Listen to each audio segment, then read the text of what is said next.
नमस्कार दोस्तों, स्वागत है आपका हिस्ट्री क्रिएटर में। चलिए, आज कई दिनों के बाद फिर वीडियो बनाने का मौका मिला है। तो चलिए, हम लोग ने सिंधु घाटी सभ्यता को देख लिया था अच्छे तरीके से। पहले देखे थे हम लोग स्टोन एज को, फिर उसके बाद देखे थे सिंधु घाटी सभ्यता को।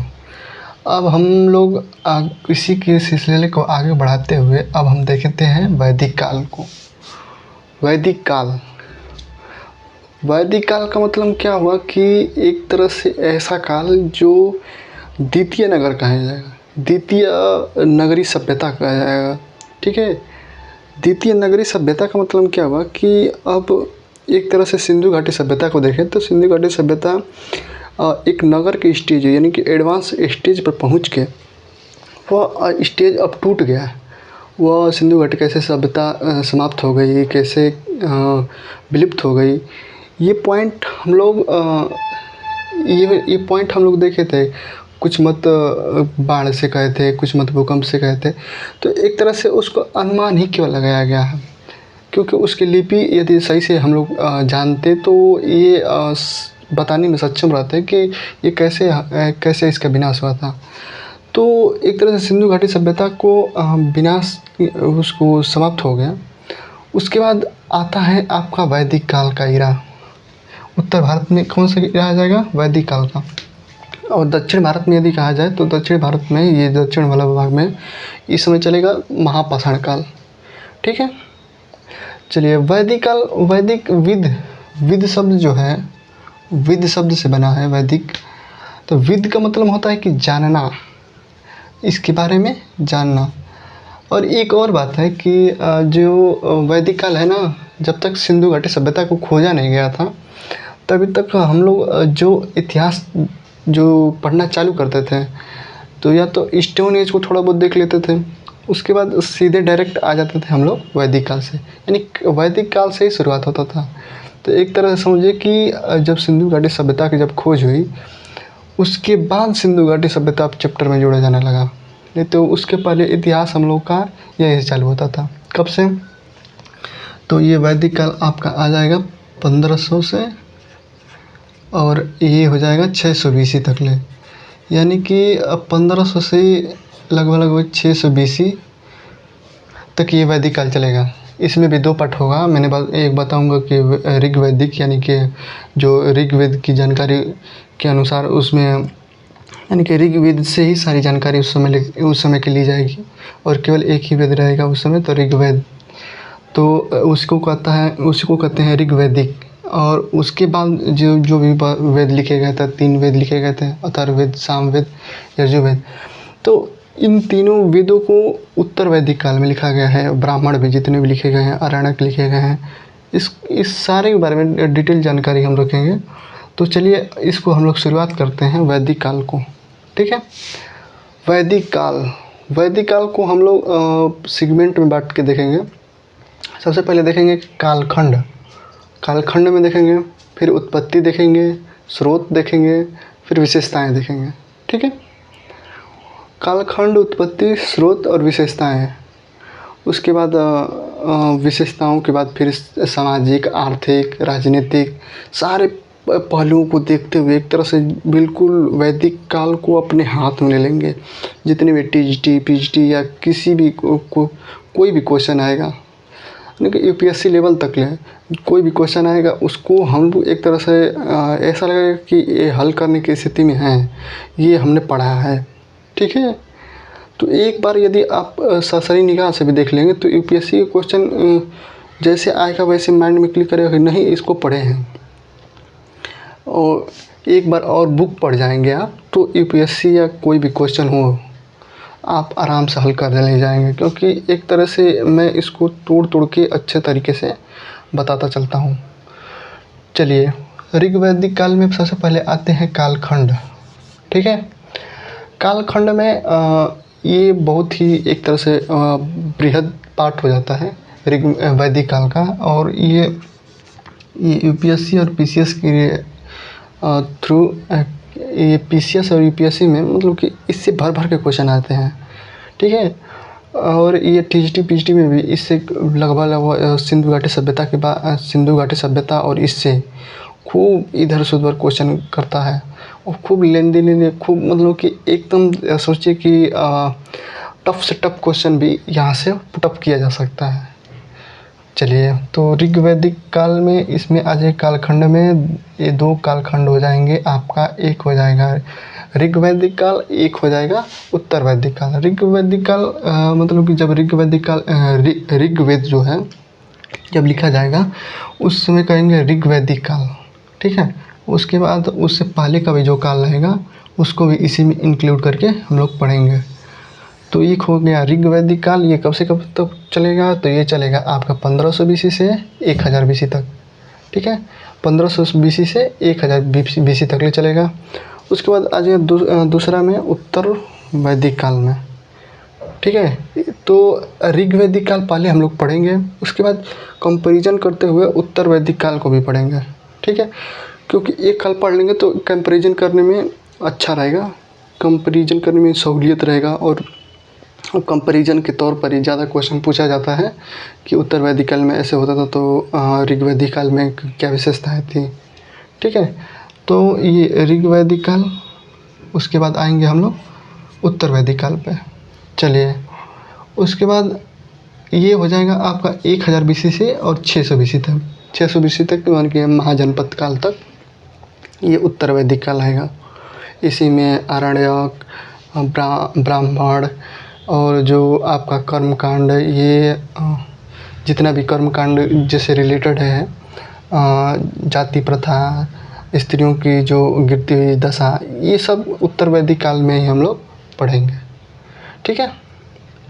चलिए, उसके बाद उत्पत्तिकर्ता में आ जाइए कि ये वैदिक काल के उत्पत्तिकर्ता मतलब कि ये उत्पत्ति कहाँ से हुआ थे। ये आर्य आए थे ना, हमने सिंधु घाटी सभ्यता में बताया था कि सिंधु घाटी सभ्यता एक तरह से सिंधु घाटी सभ्यता में आर्य लोग आए, आक्रमण करने की वजह से यह सिंधु घाटी सभ्यता का विनाश हो गया था। तो एक तरह से यहाँ भी कहा जाएगा कुछ मतों में कि सिंधु घाटी सभ्यता में ही कुछ कबीला के लोग आए थे जो आर्य कहे जाते थे, उन्होंने आक्रमण किया था, ठीक है। तो इसका मतलब ये है कि यहाँ पे हम लोग मत देखेंगे कि एक विदेशी मत, एक देसी मत। भारत में जो फिर विदेशी मत ये देखेंगे कि ये लोग कहाँ से आए हैं, मतलब कि वैदिक काल में जो वैदिक काल के लोग हैं ये कहाँ से आए हैं। इसको जो इतिहासकार है ना ये बताएंगे कि कहाँ से ये लोग आए हैं, कहाँ पे, तो इस वाले क्षेत्र में वैदिक काल का कहाँ से कहाँ तक क्षेत्र हो जाएगा, तो ये वाला पूरा का पूरा, ये वाला ऐसे में पूरा का पूरा क्षेत्र ये वाला पड़ेगा, ठीक है। तो ये तुर्कमेनिस्तान पकड़ लीजिए, फिर इधर से आपका ये गंडक नदी पकड़ लीजिए, क्योंकि गंडक नदी में से कहेंगे कि गंडक नदी के इधर के जितने भी लोग रहते थे तो पूजा पाठ कर्मकांड पर ध्यान नहीं देते थे, इसलिए कहते हैं कि ये लोग आर्य नहीं हैं। तो बेसिकली कहेंगे कि वैदिक काल के ये लोग नहीं हैं, ठीक है। फिर इधर में आ जाइए आपका विंध्यन वाला क्षेत्र, फिर इधर में आपका ये सूतकांगडोर से जो सिंधु वाले क्षेत्र था उधर के क्षेत्र में। तो एक तरह से देखेंगे तो सिंधु घाटी की जो सभ्यता के जो है वो इस वैदिक काल में आ जाएगा विस्तार में भी बताएंगे। और इधर वाले क्षेत्र में उत्तर वैदिक काल में डेवलप होता है, जो गंगा वाला क्षेत्र है ना तो उत्तर वैदिक काल में डेवलप होता है। तो यहाँ पे ये हम बताने की यहाँ पे कोशिश कर रहे हैं कि ये आगमन जो क्षेत्र है मतलब कि कहाँ से लोग आए हैं, कौन कौन मत दे रहा है उसको हम लोग देखेंगे, क्योंकि ये वाला मत जनरली कंपटीशन में, छोटे बड़े कंपटीशन या बड़े कंपटीशन में भी मैचिंग के लिए आ जाता है, ठीक है। तो चलिए विदेशी मत में देख लीजिए, सबसे पहले भारत में देखते हैं। भारत में तो ये इंडिया का नक्शा हो गया, ठीक है। भारत में जो बताएंगे कि कहाँ कहाँ से लोग ये आर्य उत्पन्न हुए थे, तो जो ये कश्मीर वाला इलाका है ना, कश्मीर हिमालय वाला इलाका, तो एलडी कलर कहते हैं कि यहीं से लोग, ये ठंडा वाले क्षेत्र से ही लोग उत्पन्न हुए थे और यहीं विकास करते करते एक वैदिक संस्कृति, यानी कि अवैदिक संस्कृति, सिंधु घाटी सभ्यता नगरीय सभ्यता थी, लेकिन ये वैदिक संस्कृति है ना, तो ये अब धीरे धीरे डेवलप हो गई। तो मैंने बताया था कि शुरू में डेवलप होने पर पहले ग्रामीण सभ्यता ही रहती है, उसके बाद धीरे धीरे विकास होते जाएगा, उसके बाद ये लोग नगरीय सभ्यता में जाएंगे। तो पहले वैदिक काल जितना भी पढ़ेंगे ये ग्रामीण सभ्यता के तौर पर ही लेकर चलेंगे, फिर उसके बाद फिर डेवलप होना और एडवांस डेवलप होगा तो आपके महाजनपद पढ़ेंगे। ठीक है, तो उस 600 BC के बाद हम लोग पढ़ेंगे। पहले यहाँ पे पढ़ते हैं जो वैदिक काल यानी कि संस्कृति है, जो वैदिक काल है उसको हम लोग यानी कि ग्रामीण सभ्यता के तौर पर ही सारे के सारे पोर्शन लेकर चलेंगे। चलिए, तो यहाँ समझ में आ गया कि कश्मीर से जो हिमालय का है तो LD कलर बताएंगे। दूसरा आपका आ जाइए ये मध्य भाग, इसको मध्य भाग बोलते थे। जो ये हम लोग का यूपी बिहार जो क्षेत्र कृषि वाला जो गंगा बेल्ट का था, सोन नदी के किनारे और यमुना नदी और गंगा नदी, ये वाला क्षेत्र को मध्य भाग बोला जाता था। राजबली पांडे जो हैं, ये जो इतिहासकार हैं, राजबली पांडे कहते हैं कि जो ये मध्य गंगा और यमुना और सोन नदी के जो क्षेत्र है ना, इधर से ही वैदिक काल के जो आर्य हैं, एक तरह से आर्य कहेंगे, अभी आर्य ही लेकर चलेंगे। तो एक तरह से आर्य कहेंगे कि आर्य कहाँ से आए थे, तो आर्य कहाँ से आए थे, तो ये कहेंगे मध्य भाग से आए थे। ठीक है, चलिए और आ जाइए ये महर्षि प्रदेश किसे बताते हैं, तो जो आपका ये विंध्य वाला क्षेत्र है ना, विंध्य वाला क्षेत्र से ये अरावली पर्वत को लेते हुए ये मध्य प्रदेश, जो आज का मध्य प्रदेश है, कुछ भाग राजस्थान का ले लेंगे, कुछ भाग यूपी का ले लेंगे, तो एक तरह से ये चतुर्भुज की तरह बना देंगे। चतुर्भुज के जो, तो ये ब्रह्मर्षि प्रदेश कहते थे इसको। गंगानाथ झा कहते हैं कि ये ब्रह्मर्षि प्रदेश से ही एक तरह से ये लोग डेवलप हुए थे। डेवलप होते एक कबीले के रूप में, पहले शुरू में ये कबीले के रूप में थे, कबीले के रूप में डेवलप होते ये एक वैदिक यानी कि आर्य बन गए। आर्य कबीला भी होता था, छोटे छोटे कबीले से ये बढ़ते एक तरह से पूरा का पूरा जन से जनपद बना लेंगे। ठीक है, तो ये आर्य कहाँ से आए थे, तो ये कहाँ से सपोर्ट करते हैं यानी कहाँ से फॉलो करते हैं, तो ये कहते हैं कि गंगानाथ झा कि ये महर्षि प्रदेश से आए थे। चलिए अब आ जाइए सिंधु घाटी वाला जो क्षेत्र था, मैंने बताया था कि सिंधु घाटी सभ्यता है इसी के क्षेत्र में, यानी कि भारत के जो उत्तर पश्चिम का इलाका है उधर ही डेवलप हुआ था। तो वही कहते हैं कि सप्त सिंधु, जो 7 नदियाँ बहती हैं ना इधर, सिंधु हुआ, झेलम हुआ, चिनाब हुआ, रावी हुई, सतलज हुए, तो ये सब नदियाँ इधर बहती हैं। तो इधर ही सप्त सिंधु, ये जो 7 नदियाँ बहती हैं इसी प्रदेश को कहा जाता है क्या, सप्त सिंधु। सप्त सिंधु को ही ये कहे हैं अविनाश चंद्र और संपूर्णानंद। अविनाश चंद्र और संपूर्णानंद ये कहते हैं कि जो सप्त सिंधु प्रदेश है ना, यहीं से ये जो सिंधु घाटी की सभ्यता के कुछ लोग बचे हुए थे, यहीं धीरे धीरे डेवलप करते करते ये आर्य बन गए थे। ठीक है, और ये भी उसमें भी बताए थे कि आर्यों का भी आक्रमण की वजह से सिंधु घाटी सभ्यता समाप्त हो गई थी। ठीक है, तो ये इतिहासकारों का मत है।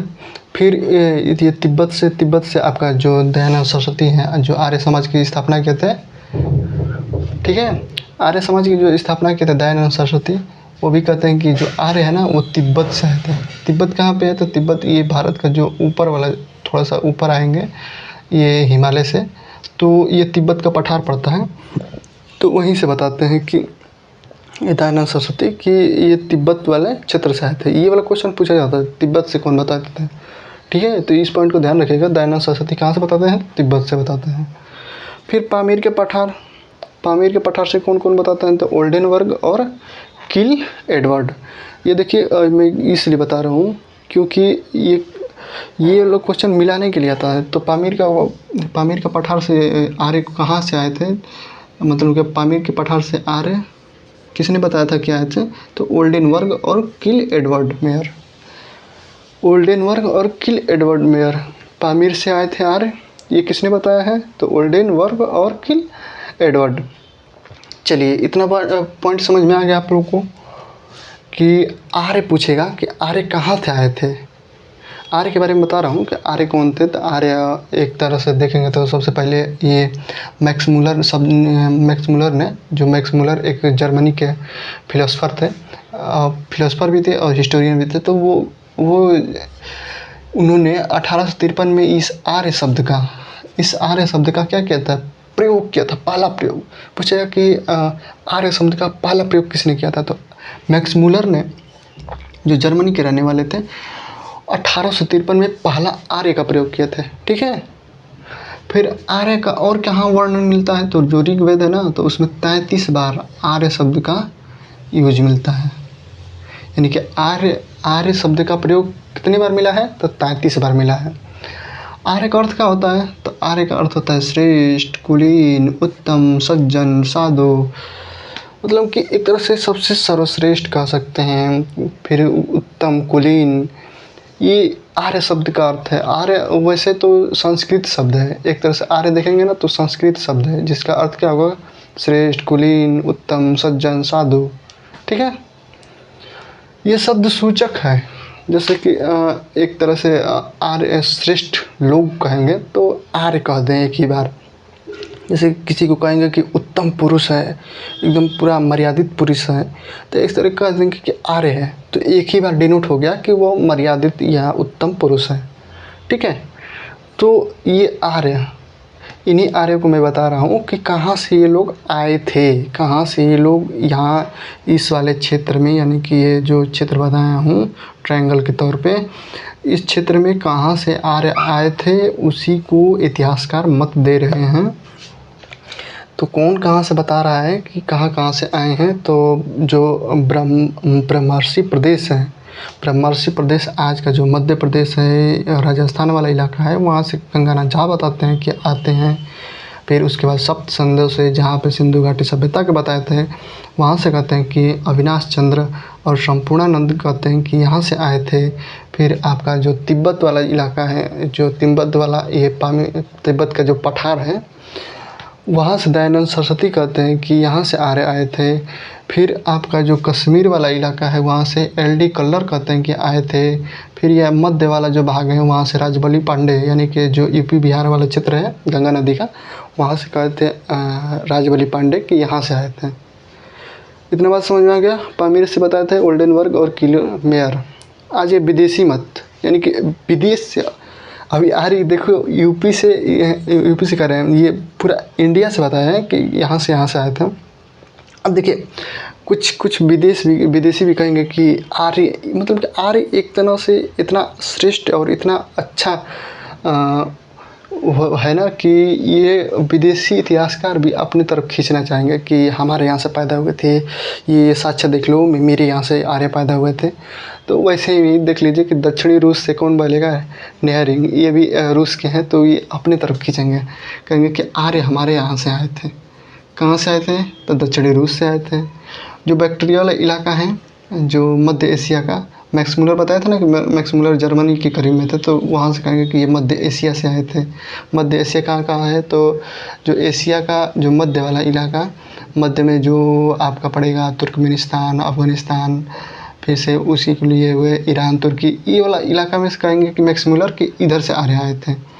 फिर हंगरी वाला जो डेन्यूब नदी के किनारे है, वहाँ से पीकाइड कहेंगे। दक्षिणी जर्मनी से हॉटपेका कहेंगे। ठीक है। ये वाला इम्पोर्टेंट है, ये वाला अटलांटिक महाद्वीप। अटलांटिक महाद्वीप जैसे कि ये पृथ्वी है ना, तो इसके नीचे एक महाद्वीप है जो बर्फ़ से घिरा हुआ है। ठीक है। तो उस वहाँ से कहेंगे कि अटलांटिक महाद्वीप से कौन आए थे, तो ये बाल गंगाधर तिलक बताएंगे। जब इनको मांडले जेल में रखा गया था ना, तो उसी में लिखे थे, एक बुक लिखे थे, उसी बुक में ये बताते हैं बाल गंगाधर तिलक कि ये जो आर्य है ना, आर्य कहाँ से आए थे, तो अटलांटिक महाद्वीप से आए थे। चलिए इतना तो पॉइंट आपको क्लियर होगा कि कालखंड समझ गए। कालखंड में दो कालखंड हैं, एक है ऋग्वैदिक यानी 1500 BC से 1000 BC तक है। फिर उसके बाद उत्तर वैदिक है 1000 से 600 BC तक। फिर उत्पत्तिकर्ता में समझ गए कि आर्य शब्द का भी मतलब समझ गए कि मैक्स मूलर सबसे पहले 1853 में प्रयोग किए थे। फिर ऋग्वैदिक 33 बार आता है। अर्थ जो है इसका आर्य का वो श्रेष्ठ और कुलीन और उत्तम सज्जन रहता है। संस्कृत शब्द ये सूचक है उत्तम मर्यादित पुरुष का। ठीक है। उत्पत्तिकर्ता में बता ही देते कि उत्पत्तिकर्ता में कि भारत से भी उत्पत्तिकर्ता का साक्ष्य मिलेगा कि भारत में जो इतिहासकार बताएं कि कहाँ कहाँ से किस क्षेत्र से आए हैं। फिर विदेशी मत देख लिए। ठीक है। तो चलिए अब आगे हम लोग इसके स्रोत देखेंगे कि स्रोत में क्या क्या स्रोत हैं, क्या क्या इसके कहने का जो तरीका है।